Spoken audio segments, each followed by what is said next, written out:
नमस्कार, news and competition के रगड़ चैनल में आपका स्वागत है। देखते हैं उत्तराखंड की 10 महत्वपूर्ण खबरें। धर्मांतरण कानून को राजभवन की मंजूरी। पीजी अध्यक्ष प्रत्याशी को पीटा, पूर्व अध्यक्ष पर केस। नैनीताल के जीरा प्रभारी बने वरिष्ठ आईएएस एल फैनई। अंकिता के हत्या आरोपी नार्को टेस्ट कराने को तैयार नहीं। स्वास्थ्य सचिव ने सभी डीएम को सतर्क रहने के निर्देश। अस्पतालों में रखें तैयारी। जुकाम, बुखार और सांस रोगियों की कोविड की जांच अनिवार्य। भारी बर्फबारी क्षेत्र के ट्रैकिंग रूट बंद रखे जाएंगे। 1500 पीआरडी जवान थाने चौकी में देंगे ड्यूटी। राजस्व बाध लंबित होने पर एडीएम और एसडीएम को नोटिस। नैनीताल में सबसे ज्यादा कोरोना पॉजिटिव के केस। नए साल के जश्न में मास्क संग एंट्री की अपील। हल्द्वानी कोहरे के चलते बस और ट्रेन दोनों लेट। जल्द टूटेगा अतिक्रमण, एक को होगी तैनाती। 3000 बच्चों के स्कूल और घर की छत छीनेगी। अध्यक्ष पद पर घमासान, सचिव पद पर सीटी टक्कर। MBPG college. धारचूला नेपाल में माओवादी विप्लव गुट भारत के खिलाफ बना रहा है वाहन फिटनेस को दुंड रुद्रपुर नहीं जाना होगा, हाईकोर्ट। सीएम उत्कृष्टता सुशासन पुरस्कार घोषित। राज्य के पशुपालकों को ऑस्ट्रेलिया देगा प्रशिक्षण। देहरादून धर्मांतरण विरोधी संशोधन विधेयक को राजभवन ने मंजूरी दे दी है। इसके साथ ही राज्य में जबरन धर्मांतरण के खिलाफ कड़ी कार्रवाई का रास्ता साफ हो गया। औपचारिक नोटिफिकेशन के बाद यह विधेयक कानून के रूप में आकार ले लेगा। इसके लिए राज्य में जबरन धर्मांतरण संज्ञेय अपराध की श्रेणी में आ जाएगा। अपर सचिव विधायक महेश चंद्र कौशिवा ने बताया कि राजभवन की मंजूरी के साथ विधेयक प्राप्त हो गया है। अब इसमें आगे की कार्रवाई शुरू की जा रही है। सरकारी प्रेस से इस अधिनियम की प्रतियों का प्रकाशन किया जाएगा और पुराने कानून में बदलाव हो जाएगा। उत्तराखंड सरकार विधानसभा के शीतकालीन सत्र में यह बिल लाई थी। जबरन कराए जाने वाले धर्मांतरण के खिलाफ कड़ी कार्रवाई को लेकर लंबे समय से मांग भी उठ रही थी। सीएम पुष्कर सिंह धामी इस विधेयक का लेकर शुरू से ही काफी गंभीर थे। विधानसभा में 29 नवंबर को सरकार ने उत्तराखंड धर्म स्वतंत्रता संशोधन विधेयक पेश किया था। अगले दिन इसे पारित कर दिया गया। जबरन धर्मांतरण 10 साल की सजा। उत्तराखंड धर्म स्वतंत्रता संशोधन विधेयक 2022 पर राजभवन की मुहर लगने के बाद अब धर्मांतरण के दोषी को 10 साल तक की सख्त सजा का रास्ता साफ हो गया। जबरन धर्मांतरण की शिकायत कोई भी व्यक्ति दर्ज कर सकता है। इस विधेयक में जबरन धर्मांतरण में सख्त सजा और जुर्माने का प्रावधान है। धर्मांतरण को 2 श्रेणियों में बांटा गया है। एकल धर्मांतरण के लिए सजा कम है, जबकि सामूहिक धर्मांतरण कराए जाने पर सजा ज्यादा होगी। सामूहिक धर्मांतरण पर दोषी साबित होने पर दोषी को 3 से 10 साल की सजा मिलेगी, साथ ही 50,000 रुपये का जुर्माना भी लगेगा। एकल धर्मांतरण के मामले में जबकि एक व्यक्ति के धर्मांतरण पर 2 से 7 साल की सजा का प्रावधान, इसमें जुर्माने की राशि 25,000 रुपये रखी गई है। देहरादून विकास कार्यों को गति देने और सतत निगरानी के लिए प्रदेश सरकार ने 13 वरिष्ठ आईएएस अफसरों को मैदान में उतार दिया। गुरुवार को सरकार ने 13 वरिष्ठ आईएएस अफसरों को जिलावार प्रभारी अधिकारी बनाया गया। ये सभी अधिकारी अपने अपने जिलों में लगातार विकास कार्यों की समीक्षा तय करेंगे। साथ ही सरकार और जिलों के समन्वय भी स्थापित करेंगे। अपर सचिव नियोजन रोहित मीणा ने इस अधिकारियों की नियुक्ति के आदेश जारी कर दिए। आदेश के मुताबिक सभी अधिकारियों को अपने अपने जिले में भ्रमण और नियमित रूप से संपर्क में रहना होगा। जिलों की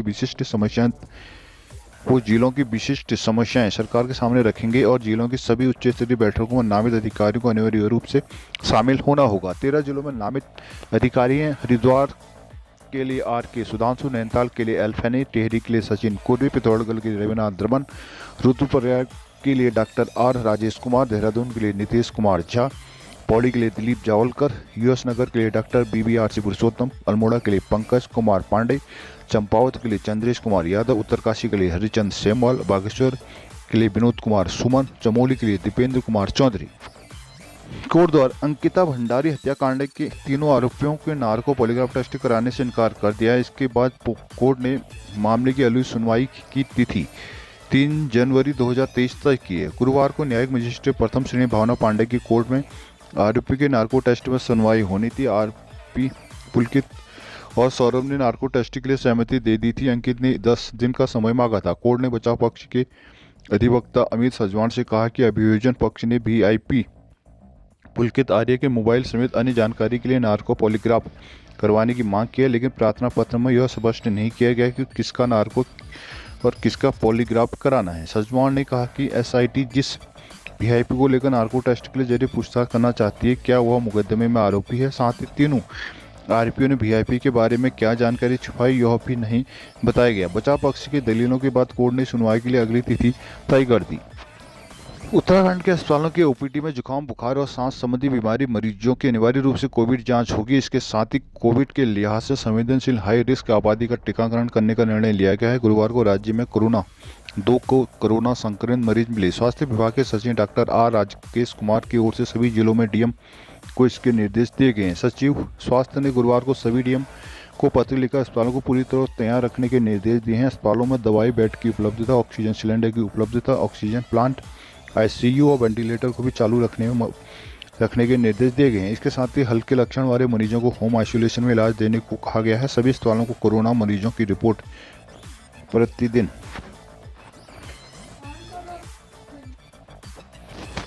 इसके साथ ही हल्के लक्षण वाले मरीजों को होम आइसोलेशन में इलाज देने की कहा गया है। सभी अस्पतालों को कोरोना मरीजों को रिपोर्ट प्रतिदिन कोविड पोर्टल पर उपलब्ध कराने के सीएमओ कार्यालय की सर्विलांस टीम को जानकारी देने को कहा गया है। इसके साथ ही सभी लोगों को भीड़ भाड़ वाले स्थानों में मास्क पहनने के लिए प्रेरित करने के साथ ही हाई रिस्क आबादी का टीकाकरण करने के भी निर्देश दिए गए हैं।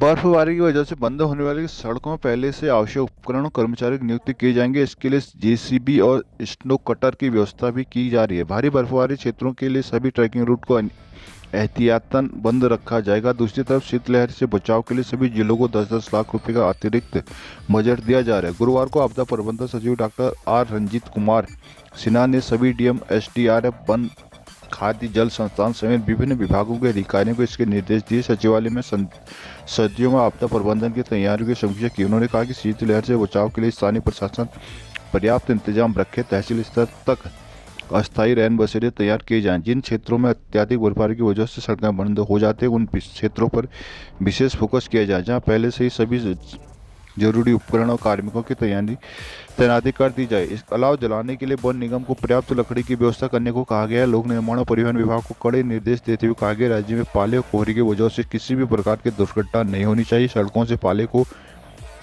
हटाने के लिए नियमित रूप से नमक और चूने का छिड़काव हो। साथ ही कोहरे से बचाव के लिए फॉग, रिफ्लेक्टर और लाइट की व्यवस्था करने को कहा गया। सचिव ने लोक निर्माण विभाग को स्नो ब्लो अप की आपूर्ति का प्रस्ताव शासन को देने के निर्देश भी दिए हैं। बैठक में मौसम विभाग के निदेशक विक्रम सिंह, अपर सचिव आनंद श्रीवास्तव, अनुसचिव मोहम्मद ओबेदुल्ला अंसारी और वीडियो कॉन्फ्रेंसिंग के माध्यम से सभी डीएम शामिल रहे।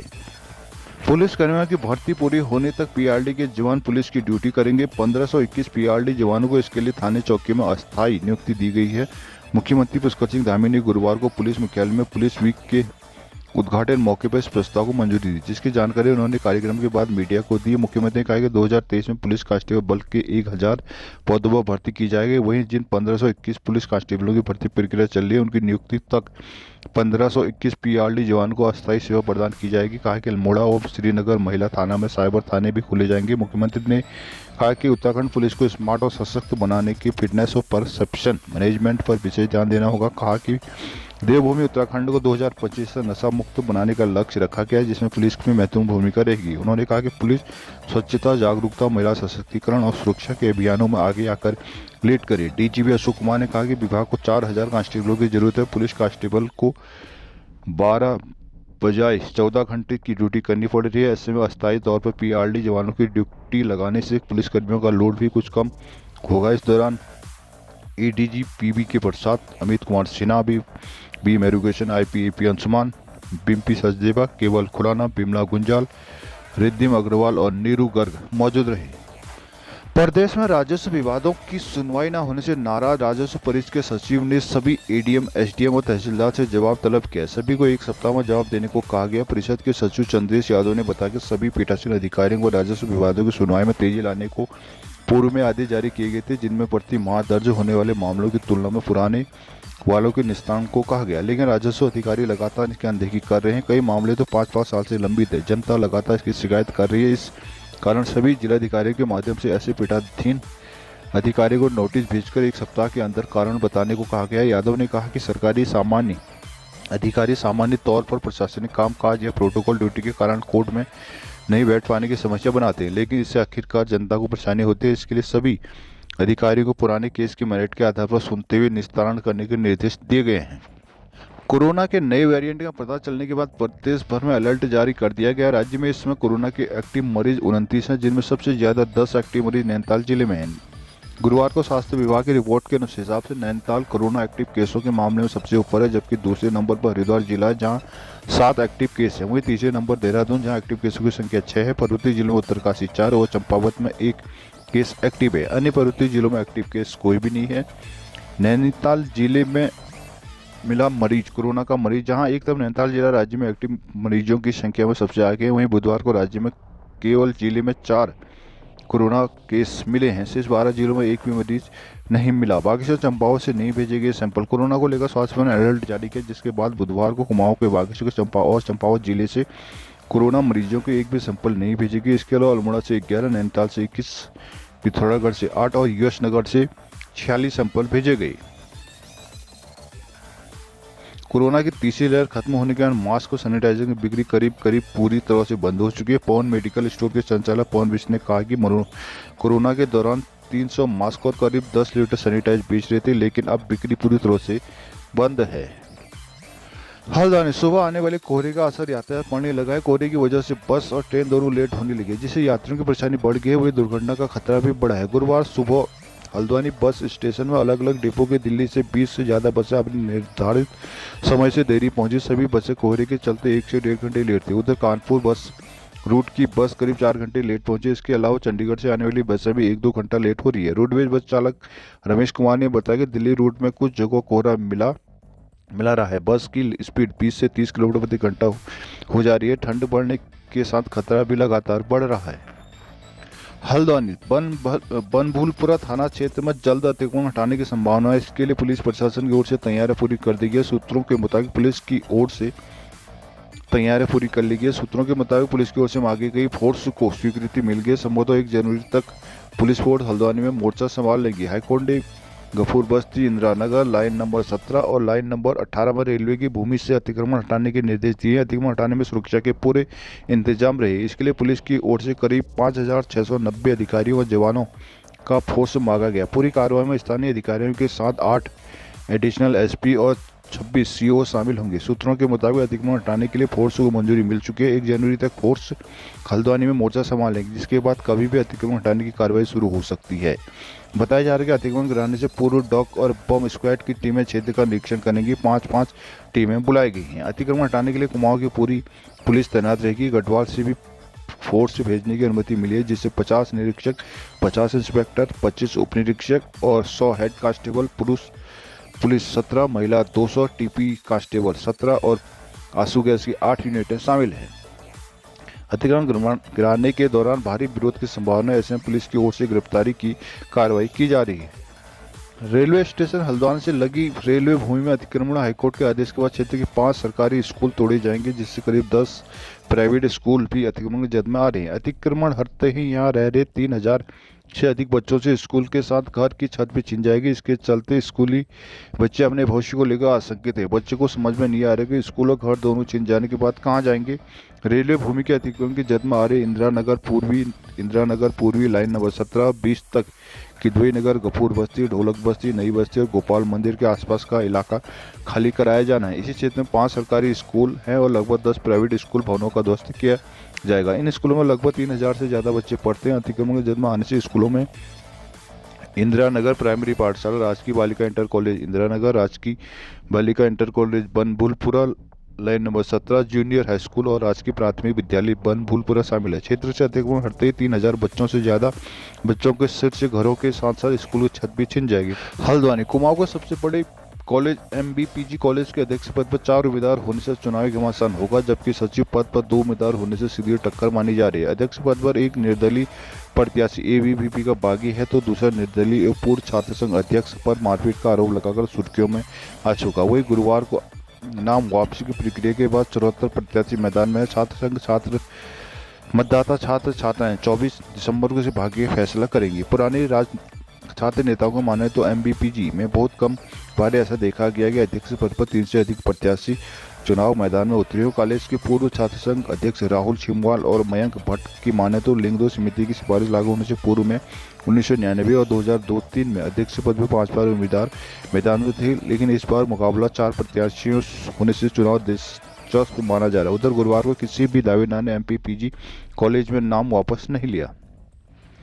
धारचूला नेपाल में माओवादी विप्लव गुट के नेता अपने देश में भारत विरोधी माहौल तैयार करने की कोशिश कर रहे हैं। लोगों का कहना है कि भारतीय क्षेत्र में काली नदी में बनाए जा रहे तटबंध के विरोध में विप्लव गुट नेपाली नागरिकों को भड़का रहा है। सुरक्षा सूत्रों के अनुसार तटबंध निर्माण के दौरान भारतीय क्षेत्र में नेपाल की ओर से कई बार पत्थरबाजी की गई। इसी महाकाली नदी में तटबंध के विरोध में 19 दिसंबर को माओवादी विप्लव गुट ने नेपाल के धारचूला में भारत के विरोध में प्रदर्शन किया। इस दौरान उसने भारतीय श्रमिकों पर पत्थरबाजी भी की। इस दौरान विप्लव गुट के नेता भारत में 4 दिसंबर को पत्थरबाजी के बाद नेपाल के अज्ञात व्यक्ति के खिलाफ दर्ज मुकदमे को वापस लेने की मांग कर रहे हैं। इससे पूर्व में नेपाल की ओर से पत्थरबाजी के पीछे के तार सामने आए। बताया जा रहा है कि यह मॉडल विप्लव गुट के द्वारा ही आम नागरिकों तक पहुंचाया गया है।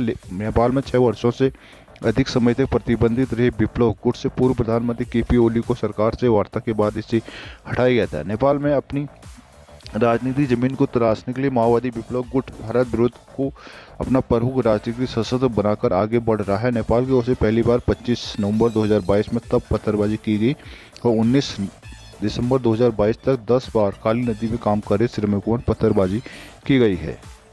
नैनीताल ट्रांसपोर्टर व वाहन मालिकों को अपनी गाड़ी की फिटनेस करवाने के लिए देहरादून के माजरी उधम सिंह नगर के रुद्रपुर नहीं जाना पड़ेगा। हाईकोर्ट ने इन दोनों सेंटरों से वाहनों की फिटनेस करवाने की अनिवार्यता से जुड़े आदेश पर रोक लगा दिया। साथ ही सरकार को निर्देश दिया है कि वाहन चालकों की समस्या को देखते हुए आरटीओ दफ्तरों में फिटनेस की व्यवस्था बनाए। मामले की सुनवाई न्यायमूर्ति संजय कुमार मिश्रा की एकल पीठ में हुई। मामले के अनुसार राज्य सरकार ने वाहनों को ऑटोमेटिक फिटनेस करवाने के लिए देहरादून के माजरो और उधम सिंह नगर के रुद्रपुर में सेंटर बनाने थे। इसके बाद आदेश जारी कर वाहन चालक ट्रांसपोर्टर को इन दोनों ही सेंटरों से फिटनेस करवाने के आदेश जारी किए गए थे, जिसका ट्रांसपोर्टर विरोध कर रहे थे। देहरादून के ट्रांसपोर्टर ने इस संबंध में हाई कोर्ट में याचिका दायर की। याचिकाकर्ता के अधिवक्ता बीपी बहुगुणा के अनुसार याचिका में कहा गया कि ऋषिकेश, विकास नगर या देहरादून में एक ऑटो कैसे माजरी जाकर फिटनेस करवा सकता है। इसके अलावा यहाँ वाहनों की एक दिन में फिटनेस भी नहीं हो रही। पूरी जिले की फिटनेस केवल एक सेंटर पर करवाने से वाहन मालिकों को काफ़ी दिक्कतों का सामना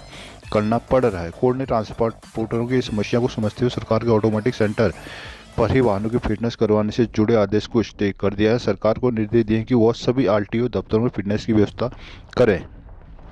राज्य के पशुपालन, डेयरी, मत्स्य पालन मंत्री सौरभ बहुगुणा ने ऑस्ट्रेलिया के दौरे के दौरान बुधवार को न्यू साउथ वेल्स से राज्य के कृषि मंत्री डगल्ड सैंडर्स से मुलाकात की। उत्तराखंड के पशुपालकों के पशु प्रशिक्षण और कौशल विकास तथा सूचना हस्तांतरण पर न्यू साउथ वेल्स सरकार से सहयोग का अनुरोध किया। साथ ही कृषि, डेयरी विकास, मत्स्य पालन के व्यापार के संभावनाओं पर चर्चा की। न्यू साउथ वेल्स के मंत्री सैंडर्स ने आश्वासन दिया कि न्यू साउथ सरकार उत्तराखंड के भेड़ पालन, डेयरी विकास, मत्स्य पालन व अन्य क्षेत्रों में सहयोग देने को तैयार है। दोनों सरकारें प्रस्ताव तैयार कर MOU साइन करेगी। तय हुआ है कि उत्तराखंड सरकार प्रस्ताव तैयार कर न्यू साउथ वेल्स सरकार को भेजेगी। सैंडर्स ने जनवरी और फरवरी में उत्तराखंड के मुख्यमंत्रियों को ऑस्ट्रेलिया आने को आमंत्रित किया है। सरकार ने वर्ष 2020-21 और 2021-22 के लिए मुख्यमंत्री उत्कृष्ट सुशासन सरकार की घोषणा की। गुरुवार को अपर सचिव सामान्य प्रशासन सुरेंद्र चंद्र जोशी ने चयन कार्मिकों की सूची तैयारी की। व्यक्तिगत श्रेणी में उत्तरकाशी के पूर्व डीएम मयूर दीक्षित, नरेंद्र नगर के पूर्व एसडीएम युक्ता मिश्र, रुद्रपुर सिटी कॉलेज प्राचार्य डॉक्टर कमल पांडे, रायपुर डिग्री कॉलेज की doctor Anita Tomar, Tanakpur degree college की पंकज कुमार उप्रेती परियोजना निदेशक बीमी जोशी को मिला है। सचिवालय प्रशासन के अधिष्ठान अधिकारी को समीक्षा अधिकारी रंजना को दोनों वर्ष उत्कृष्ट प्रदर्शन के लिए पुरस्कार के लिए चुना गया। नियमित विभागीय काम को बेहतर तरीके से अंजाम देने के साथ रंजना यूट्यूब चैनल, फेसबुक के जरिए सरकारी योजनाओं को आम जन तक ले जाने का प्रयास करती रही है।